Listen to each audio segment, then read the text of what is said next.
मेरा नाम शुक्ला है और अभी तक इस चैनल पे जितने भी चीज़ें आपने देखी है वो सब लगभग शॉर्ट्स के उसमें मैथ्स के क्वेश्चंस में फिजिक्स के कुछ क्वेश्चंस में इसी तरह के आपको वीडियोस मिलते रहे हैं। लेकिन अब यहाँ से इस चैनल पे आपको फिजिक्स के कंप्लीट कोर्सेज वो 9th हो 10th हो 11th हो 12th हो जे लेवल हो नेट लेवल हो और साथ ही साथ आपको मैथ के कंटेंट्स बोर्ड लेवल के और जैसे आपको मिलते रहे शॉर्ट्स में ट्राई कर कोशिश करेंगे हम पूरी कि आपको एक पूरा कोर्स प्रोवाइड करें। सारी एक्सरसाइजेस का डिस्कशन उस पर हो, जैसे हर एक्सरसाइज को का एक सॉल्यूशन प्रोवाइड करें जितना भी टाइम मिल पाएगा वीडियो बनाने का, और जितना भी कंटेंट हम आपके लिए अवेलेबल करा सकेंगे हम अपने इस प्लेटफॉर्म के माध्यम से आप तक पहुँचाएंगे। तो हम जो स्टार्ट करने वाले हैं वो चैप्टर फर्स्ट स्टार्ट करेंगे फिजिक्स का, क्लास 12th का। अभी पहली वीडियो है जो कंप्लीट मिलने वाली है आप लोग को। तो सबसे पहले हम शुरू से ही शुरू करते हैं कि इलेक्ट्रोस्टैट जो फिजिक्स का पहली यूनिट है जो 4 चैप्टर को कंसिस्ट करती है, तो उसी से हम देखते हुए चलते हैं कि कैसे क्या क्या होने वाला है और आगे की जर्नी कहाँ तक चलती है।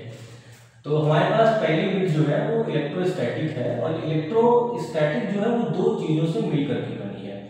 पहला इलेक्ट्रो वर्ड है, दूसरा हमारे पास है स्टैटिक। इलेक्ट्रो वर्ड का मतलब हो जाता है इलेक्ट्रिक चार्ज, ठीक है। इलेक्ट्रो वर्ड का मतलब हो गया इलेक्ट्रिक चार्ज और स्टैटिक का मतलब हो गया एट रेस्ट। यानी कि हम इस पूरे यूनिट में उन सारी प्रॉपर्टीज के बारे में पढ़ने वाले हैं जो ऐसे चार्जेस की वजह से प्रोड्यूस हो रही होती है, ऐसे चार्जेस की वजह से हमें स्टडी करनी है जो चार्ज हमारे किस स्टेट में है, रेस्ट स्टेट में है। तो इलेक्ट्रोस्टैटिक ब्रांच ऑफ फिजिक्स हो जाती है जिसमें हम डील करते हैं with the study of the charge at the rest position, ठीक है। तो हमारे पास जैसे ही हमने टर्म देखा कि चार्ज, तो पहली हेडिंग जो हमारे पास आ जाती है वो है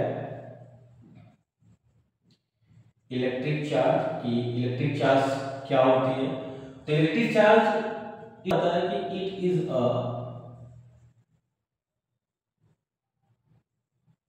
फंडामेंटल प्रॉपर्टी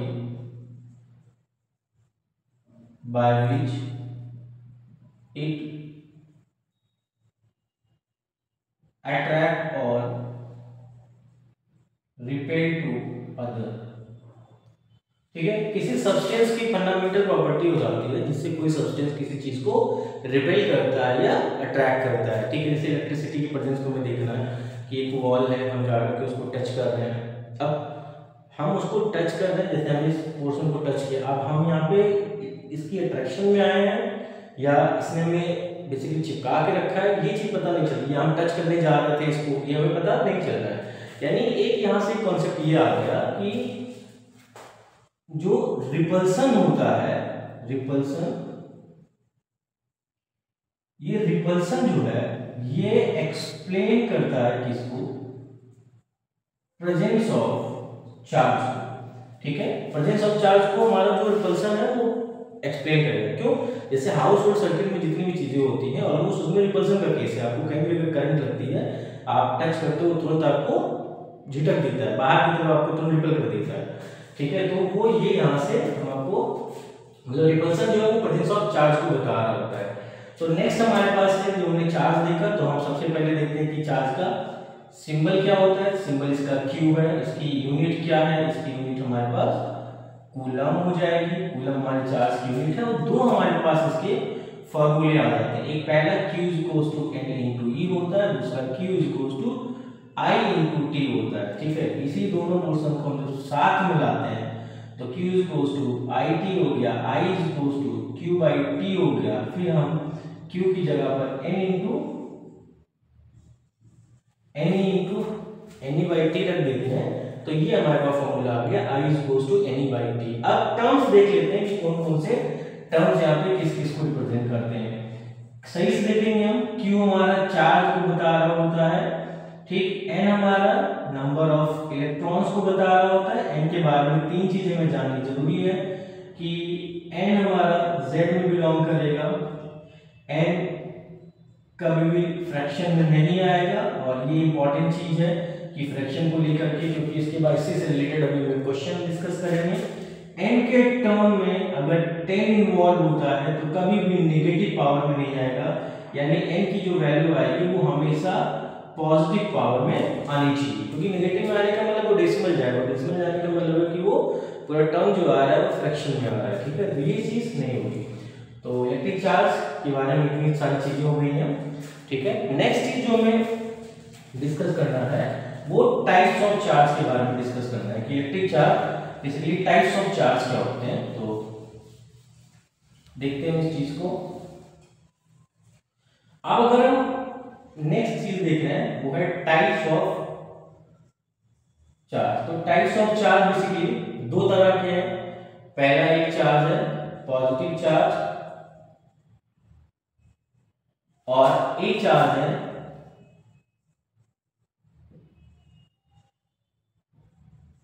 नेगेटिव चार्ज। अब पॉजिटिव चार्ज कब आता है? बाय डोनेशन ऑफ इलेक्ट्रॉन, और ये कब आता है? By gain of electron. जब कोई भी एलिमेंट क्या करता है, इलेक्ट्रॉन को गेन करता है तो उसपे पॉजिटिव चार्ज आता है। जब कोई भी एलिमेंट इलेक्ट्रॉन को डोनेट कर जब कोई भी एलिमेंट क्या करता है, इलेक्ट्रॉन को गेन करता है बेसिकली, तो उसपे नेगेटिव चार्ज आता है। और जब कोई भी एलिमेंट क्या करता है, इलेक्ट्रॉन को डोनेट करता है तो उसपे पॉजिटिव चार्ज आता है। अब नेक्स्ट चीज हमारे पास ये है कि पॉजिटिव आने का मतलब अगर उसने इलेक्ट्रॉन को डोनेट किया है तो हमें एक टर्म देखना है कि डिफिशियंसी ऑफ इलेक्ट्रॉन की कंडीशन में भी हमारे पास पॉजिटिव चार्ज होगा, और अगर हम एक्सिस ऑफ इलेक्ट्रॉन के बारे में बात करेंगे तो हमारे पास नेगेटिव चार्ज होगा, ठीक है। तो अब जैसे एक एग्जांपल देख लीजिए आप, जैसे सोडियम है, सोडियम 11 होता है, 281 होता है। इसको अगर ये लूज करेगा तो इस पे पॉजिटिव चार्ज हो जाएगा क्योंकि इसको स्टेबिलिटी गेन करनी है और 8 के साथ इसकी स्टेबिलिटी होगी। और वही क्लोरीन अगर हम देखेंगे 17 to 8 7 होता है, इसको एक इलेक्ट्रॉन चाहिए to become the stable, and then फिर उसके बाद अगर एक इलेक्ट्रॉन इसने इसको दे दिया तो यहाँ पे नेगेटिव चार्ज हो जाएगा। तो this is all about the electric charge जो हमारे पास था, ठीक है। तो यहाँ तक इसके बारे में है। उसके बाद हम इसकी प्रॉपर्टीज को देखते हैं कि प्रॉपर्टीज ऑफ चार्जेस क्या हो जाते हैं।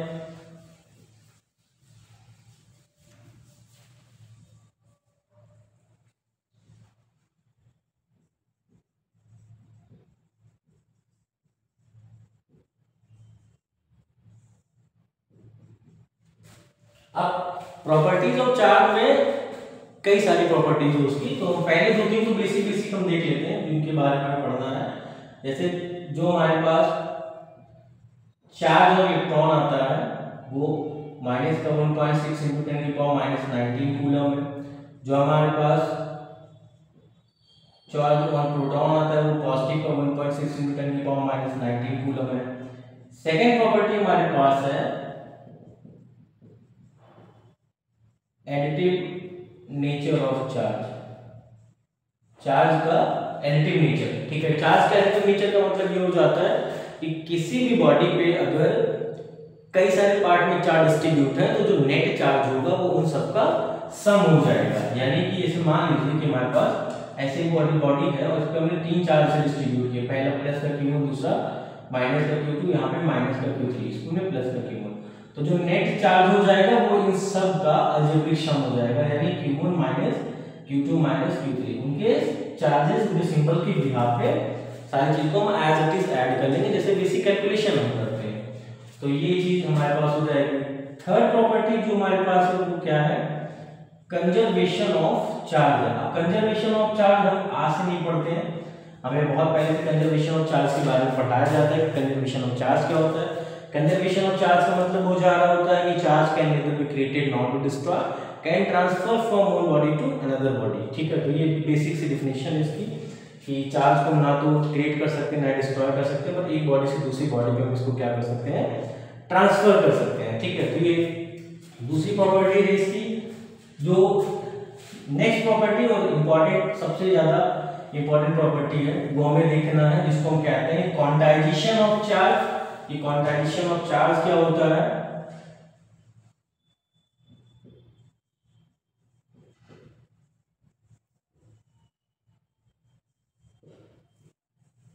अब क्वांटाइजेशन ऑफ चार्ज जानने से पहले आप एक चीज समझ लीजिए कि जो E होता है 1.6 into 10 to power minus 19 coulomb, इसको हम कहते हैं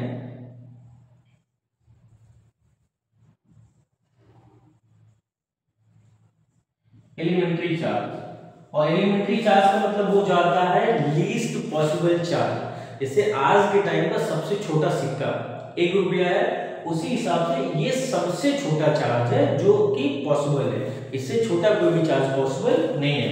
तो इसको आप समझ के चलिए। तो क्वांटाइजेशन ऑफ चार्ज का मतलब हो जाता है the net charge on the substance is integral multiple of the elementary charge, means Q is equals to plus minus n into E। यानी कि जैसे सबसे छोटा जो रुपया पॉसिबल है वो 1 रुपया है, लेकिन अगर आप देखेंगे 100 रुपीज तो 100 टाइम्स ऑफ 1 रुपीज, ठीक है। तो ऐसे ही बाकी जितने भी चार्ज हमारे पास पॉसिबल होंगे वो 2 electron, 3 electron, 4 electron, 5 electron, 4/5 electron possible नहीं होगा, क्योंकि ये फ्रैक्शन में नहीं आ सकता, क्योंकि उसने टर्म इंट्रोड्यूस किया है इंटीग्रल मल्टीपल, यानी कि नंबर तुम्हारा इंटीजर होना चाहिए, यानी कि 1 2 3 4 5 पॉजिटिव में, other it can be negative, ठीक है। तो इस बिहार पे, इस कॉन्सेप्ट के बिहार पे हमारे पास पॉसिबिलिटी चेक करने के लिए क्वेश्चंस आते हैं। जैसे हम आपको 2 क्वेश्चन एक साथ लेकर के दिखाते हैं कि can 0.8 into 10 to power minus 19, इसी में एक क्वेश्चन और ऐड करते हैं, 10 की power minus 19 coulomb charge possible on the substance. अब ये क्वेश्चन है, ठीक है, हमें इसमें पॉसिबिलिटी चेक करनी है कि क्या ये चार्ज पॉसिबल है किसी सब्सटेंस पे और नहीं। तो दोनों पार्ट एक साथ लगाते हैं। तो हम जो पॉसिबिलिटी चेक करेंगे किसी भी क्वेश्चन में, तो n is equals to q by e हो जाएगा। अगर इस फॉर्मूले से n निकालेंगे तो n is equals to q की जगह 0.8 into 10 की पावर माइनस 19 कूलम, e की वैल्यू हमें नोन है, 10 की पावर माइनस 19 कैंसिल हो गया, यहाँ आ गया 8/16 डेसिमल डेसिमल कैंसिल, तो ये आ गया हाफ, और हाफ बराबर n आ गया, फ्रैक्शन में हो नहीं सकता, इसीलिए पॉसिबल चार्ज नहीं है, यानी ये चार्ज पॉसिबल नहीं हो सकता है। दूसरा अगर हमने देखा कि q by e is equals to, यहाँ आ गया 3.2 into 10 की पावर माइनस 19 कूलम, 1.6 into 10 की पावर माइनस 19 कूलम, ये कट गया, ऊपर आ गया 32, नीचे आ गया 16, ये कट के आ गया 2, यानी n इक्वल्स टू आ गया, तो अभी इंटीजर है, तो ये वाला चार्ज पॉसिबल है सब्सटेंस पे और ये वाला चार्ज सब्सटेंस पे पॉसिबल नहीं है, क्योंकि इससे फ्रैक्शन वैल्यू आने लगी, n इक्वल्स टू हाफ आ गई है, ठीक है। तो ये हमारे पास क्वांटाइजेशन ऑफ चार्ज था, 4 प्रॉपर्टीज हमने इसमें डिस्कस करी है। एक और प्रॉपर्टी है इनवेरिएंस ऑफ चार्ज कहते हैं उसको, वो भी हम देख लेते हैं कि उसका मतलब क्या है।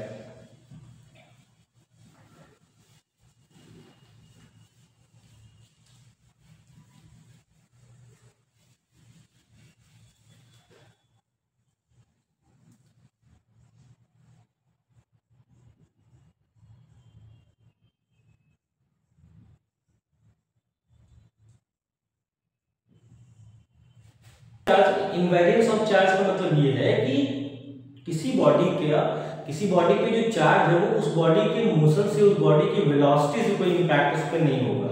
यानी कि इसका मतलब क्या है, the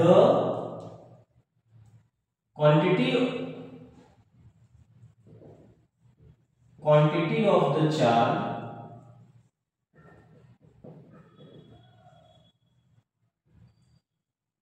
is independent to the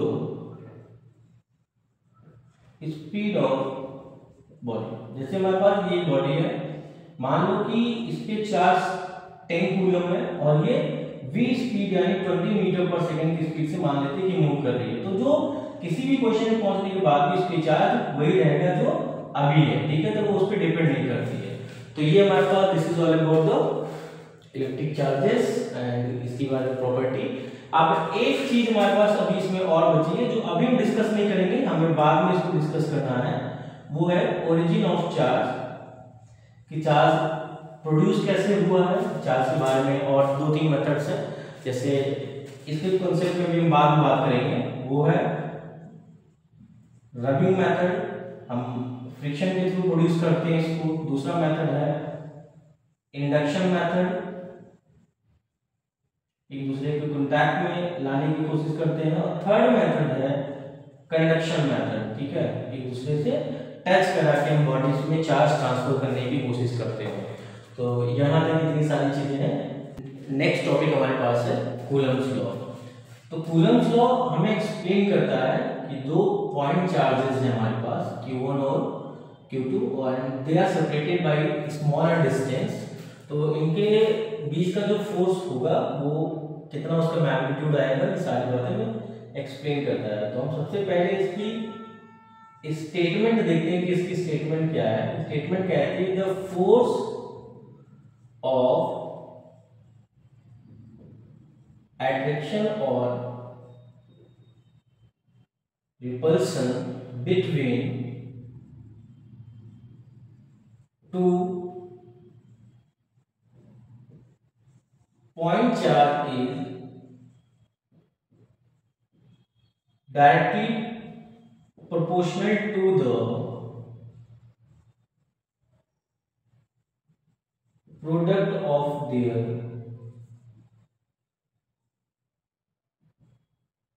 magnitudes and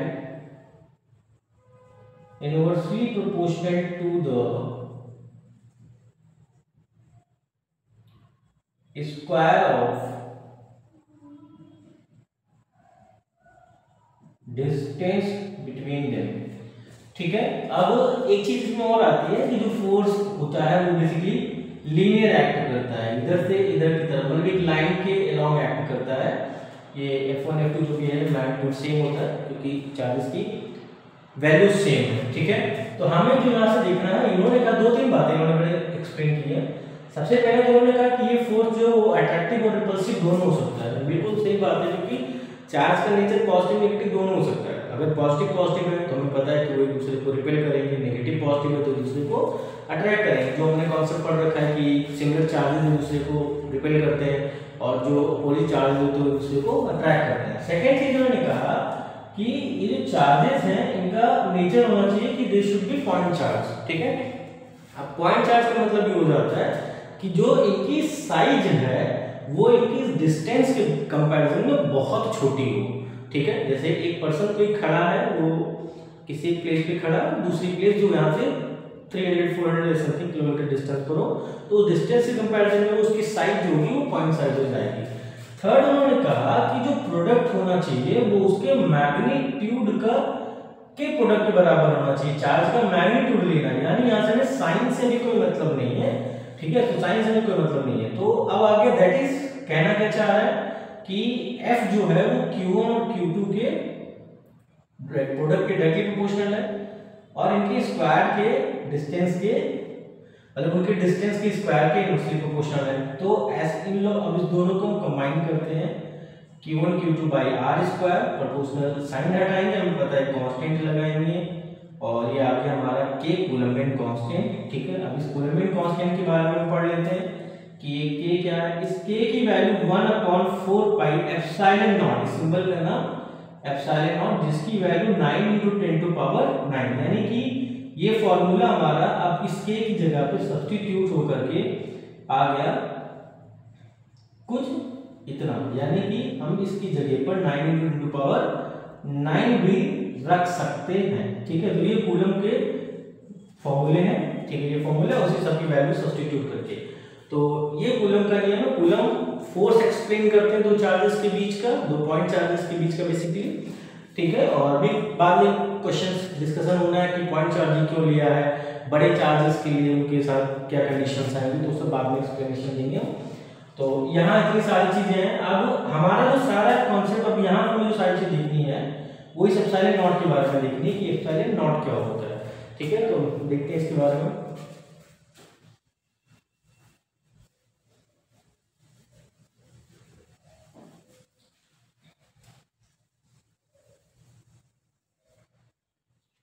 अब हमें पता है कि 1/4 pi epsilon naught is equal to 9 × 10⁻⁹ 9 है, ठीक है। अब एप्सिलॉन नॉट जो टर्म आया इसको हम बोलते हैं परमिटिविटी ऑफ फ्री स्पेस, ठीक है, परमिटिविटी ऑफ फ्री स्पेस बोला जा रहा होता है। और इस एप्सिलॉन नॉट की जो यूनिट होती है वो यूनिट हम यहां से निकालेंगे, तो ये 1/4 pi epsilon naught Q1 Q2 by are square, और ये F के बराबर हो गया। अब हमें एप्सिलॉन नॉट यूनिट चाहिए, वो चला जाएगा इधर, इसको हम ट्रांसफर कर देंगे दिस साइड एंड F आ जाएगा हमारा डिनोमिनेटर में। तो जो यूनिट बनेगी ये कांस्टेंट है, कोई मतलब नहीं, Q1 Q2 बाई F और आर स्क्वायर, और ये बराबर आ गया एप्सिलॉन नॉट के। तो Q और Q की यूनिट हो गई कूलम स्क्वायर, F की यूनिट हो गई पर न्यूटन, और यहाँ पर कितना आ गया मीटर स्क्वायर, ठीक है। तो कूलम इसकी जो यूनिट आ गई वो आ गई कूलम स्क्वायर पर न्यूटन मीटर स्क्वायर, ठीक। साथ ही साथ हमें इसकी जो अगली चीज देखनी है वो है इसकी डायमेंशन, कि इसकी डायमेंशन कितनी होती है। अब डायमेंशन में हमें पता है कि जो कूलम है इसकी डायमेंशन 80 होती है, फोर्स की डायमेंशन हमें नोन है mL/-2, और यहाँ डिस्टेंस की डायमेंशन इतना हो गया। अब m ऊपर भेजेंगे तो m⁻⁻1, a के लिए यहाँ पे 2 है, यहाँ l 3 हो गया, ऊपर भेजेंगे -3, t यहाँ पर 1 है, इसको भेजेंगे यहाँ, सॉरी स्क्वायर था यहाँ पे, तो यहाँ पर 2 है, -2 है, ऊपर ही प्लस कर दूंगा तो इधर चला गया, प्लस का 4 हो गया। और नेक्स्ट चीज हमारे पास a⁻² है, तो ये इसकी डायमेंशन हो जाएगी। सेकेंड इसका मैग्नीट्यूड कितना होता है कि एप्सिलॉन नॉट की वैल्यू कितनी है, तो 8.854 × 10⁻⁻12 coulomb square newton metre square, ये इसकी वैल्यू हो जाती है जब हम बात कर रहे हैं कि चार्जेस के बीच में फ्री स्पेस पाया जा रहा होता है, मतलब कोई भी वहां पे मीडियम अवेलेबल नहीं है, कोई मीडियम वहां पे प्रेजेंस नहीं है, तब की ये वैल्यूज है।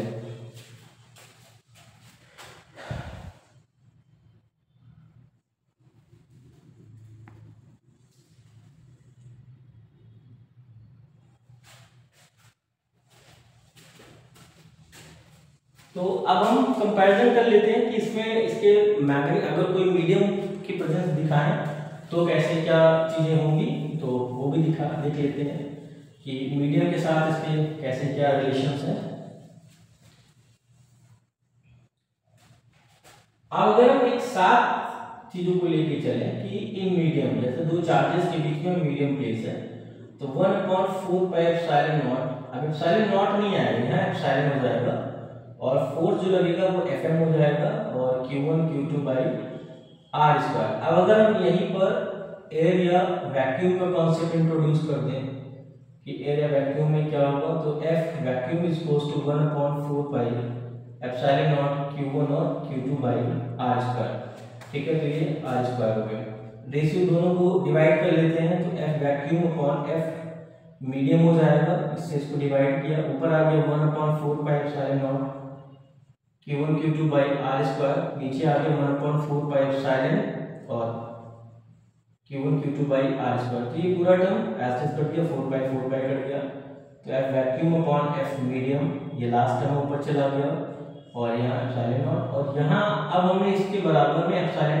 आर और K पुट कर दिया। अब ये K क्या है, इस K को हम कहते हैं डाई इलेक्ट्रिक कांस्टेंट, एक नया टर्म इंट्रोड्यूस हो गया, और इस वही चीज है कि डाइलेक्ट्रिक कांस्टेंट कहें चाहे रिलेटिव परमिटिविटी कहें, ठीक है। तो ये एक टर्म आया यहाँ से। तो अब हमारे पास हमको पता चला कि एप्सिलॉन की जगह पर अगर हम इस फॉर्मूले का यूज करेंगे तो epsilon by epsilon naught is equals to K आ गया, तो एप्सिलॉन की जगह पर हम epsilon naught into K put कर सकते हैं, यानी जो फॉर मीडियम के लिए फॉर्मूला भी हमारा आया था कूलम्स लॉ का, वो F is equals to 1/4 pi epsilon और Q1 Q2 by are square था, वो F is equals to 1/4 epsilon की जगह पर हम पुट कर सकते हैं एप्सिलॉन नॉट इनटू K और दिस, ओके। क्यों हमने ऐसा किया, क्यों हमको ये चीज करना जरूरी था, क्योंकि हमें 1/4 पाई एप्सिलॉन नॉट की वैल्यू नोन है, किसी मीडियम के टर्म में नोन नहीं है, तो हमने उसको सब्स्टिट्यूट करना जरूरी था। अब एक चीज नोट करके आप और देख लीजिए कि फोर्स जो आया वो डायरेक्टली कांस्टेंट के डायरेक्टली प्रोपोर्शनल, इनवर्सली प्रोपोर्शनल है, सॉरी। इसका मतलब ये आ गया कि अगर दो चार्जेस के बीच में हम कोई मीडियम पुट करते हैं, सब्स्टिट्यूट करते हैं, तो हमारा फोर्स की जो वैल्यू होगी ना वो डिक्रीज हो जाएगी, ठीक है, क्योंकि नॉर्थ प्रोपोर्शनल आ गया है।